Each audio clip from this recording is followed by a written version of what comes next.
true nature or character. Yeah. Nikki?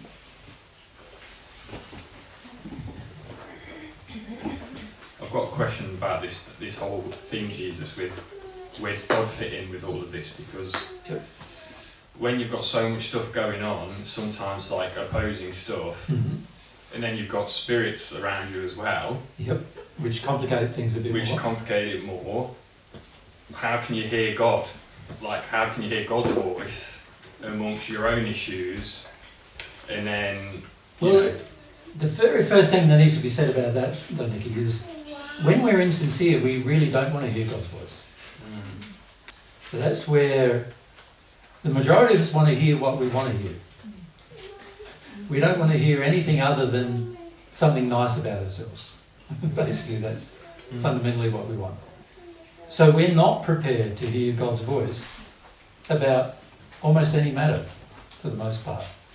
What we're looking for is our own voice reflected in God.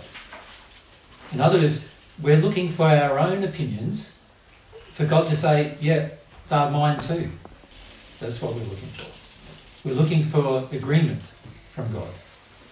Now, of course, that's not a very sincere place, but that is what we're looking for. The reason why we're looking for that is because agreement means that we don't have to change anything. It means we're already fine and we don't have to do anything else. And so the majority of us are looking for that. And in that place, any prayer we have is completely insincere. Because we're basically asking God to just confirm what we already think we know. Now, I find this very interesting because when we travel, Mary and I travel a lot, meet a lot of people, right? And all through the last 2,000 years, this has been the case. When we first meet a person, generally we get conversing and we get to know them a bit, and eventually they start asking some questions about themselves, about, well, how do I do this or how do I do that? What's my state now? Or those kind of questions. And almost without exception, when you start telling them the truth that you know from God about the situation, there's always this very powerful knee-jerk reaction of they didn't want to hear it. It's very interesting. They ask the question, but they're not listening to an answer. Now, what causes a person... You think of a child when it asks the question. A child asks the question and they listen to the answer. So what causes a person to ask a question and not listen to the answer? An addiction. They want in like a confirmation about how they see themselves. Yeah, so they're not asking a question, are they? They're not. There's no feeling of truth in the question. Well, they're not even asking a question. The real question they should be asking is, I believe this is what I'm like. Can you agree with me, please? That's really what they're saying. The question is, can you please agree with me? And I notice this a lot in our seminars. People ask questions, but a lot of the times they're just asking for agreement. And really what they should be doing is instead of asking a question, making a statement. I think I'm like this. And I go, fair enough. I don't agree, but you know what I mean? Like, that would be more honest. But interestingly, even in our childhood, we've been taught that if you do believe something about yourself, you're not allowed to just come out and say it, really.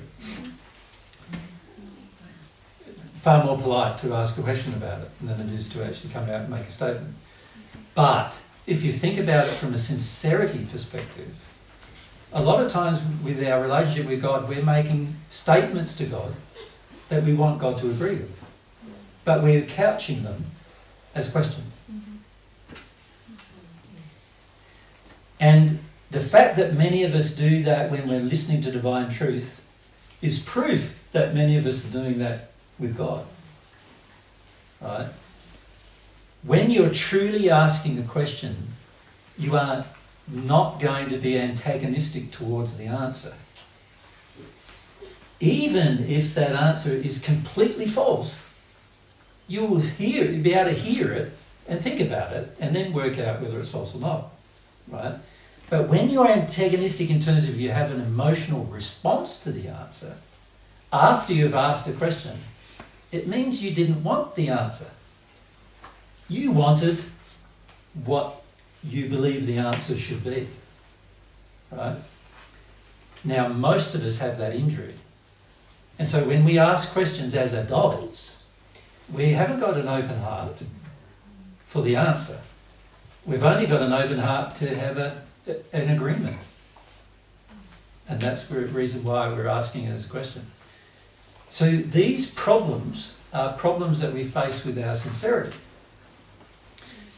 If I'm insincere in this regard, you remember God's laws are like intricate. They, as the Paget message has said in one message, it grinds very finely, the law, God's laws.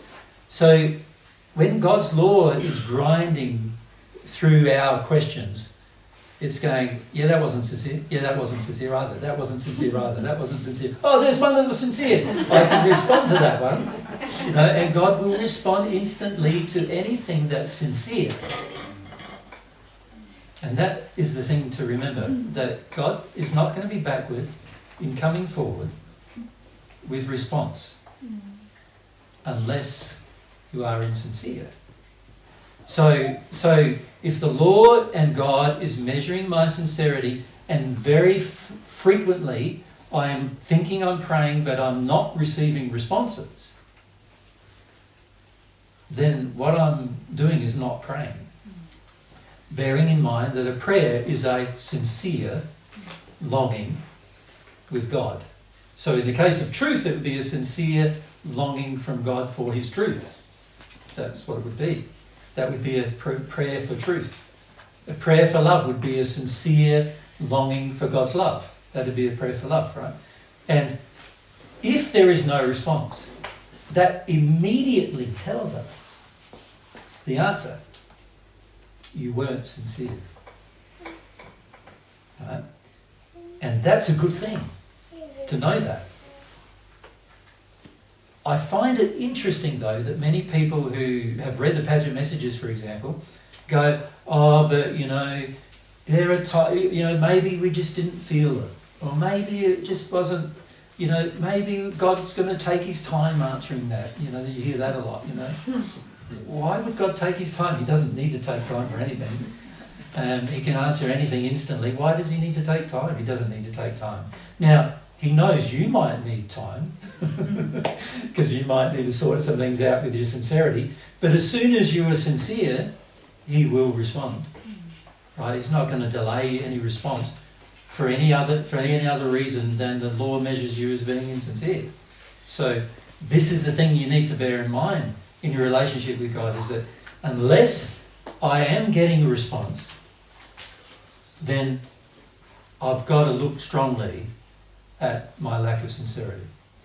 And particularly look at, am I asking things of God that I want a certain answer, and I know what I want. I want the answer to be yes on that one or no on that one. Do you know what I mean? I've already determined in my own mind what I want the answer to be. Is that how it is? Because if that is how it is, then you're not going to get very many answers except where your question is in agreement with God's. Yeah. Oh. Could it be that I ask a question to God where I am sincere, but still not able to feel an answer? No, this is the thing about sincerity, Ulf. When you're sincere, it automatically opens you to your feelings. In fact, you can't be sincere without your feelings being involved. So the answer to that question is actually no. If you're not receiving a response, it's not because you're not sensitive enough. It's because your question was not sincere. Because if it was sincere, your emotions would have been involved, and therefore you would have been sensitive enough to receive a response. Yeah? And you can see this a lot with the expression of love if you think about it. When a person's quite insincere in their expression of love, they might say the words, I love you or whatever, but their actions are completely devoid of any feelings that motivate them to demonstrate that love to you in one way or the other. Make sense? True sincerity opens your heart to the response. That's why the law requires sincerity. God knows that it's pointless giving you a response if you're not sincere, because your heart's not open to the response. The reason why the law is working like it works is when you are sincere, your heart becomes open to receiving. Make sense? Now, when God gives you the response, you are now able to feel and receive that response. But when you're insincere, your heart is closed. So if God tried to respond, what would happen? It would be like bouncing off a brick wall. Nothing would enter you anyway. There's no point in responding to the insincerity because nothing's going to enter. You follow? So, when it comes to your relationship with God, the reason why the law requires sincerity is because sincerity is what opens your heart to receive. If the law just said, no, sincerity is not required, then when you asked for something and your heart was closed, you imagine God would be sharing with all these people whose hearts are closed, and all this energy would be going out, but it would be going nowhere. So that's not how God works with his soul. And by the way, he recommends you don't work that way with yours either. It's interesting. And this is an interesting fact about love, just natural love. God recommends that you share your love with the people who are open to receiving it. Makes sense? Yeah. Because if you share it with the people who are not open to receiving it, then they're probably not going to receive it. Yeah. Now, of course, a lot of times there is openness in an individual in a moment that then closes in another moment. Isn't it? Like, sometimes that happens too, doesn't it? Where a person has an emotional thing going on, they start to feel some things, all of a sudden they're sincere, they might ask a question and you start sharing, and initially they're receiving it because their heart is now open. But then I've sometimes noticed people just, the more they're getting, the harder it's getting to receive it, and their sincerity starts closing down again.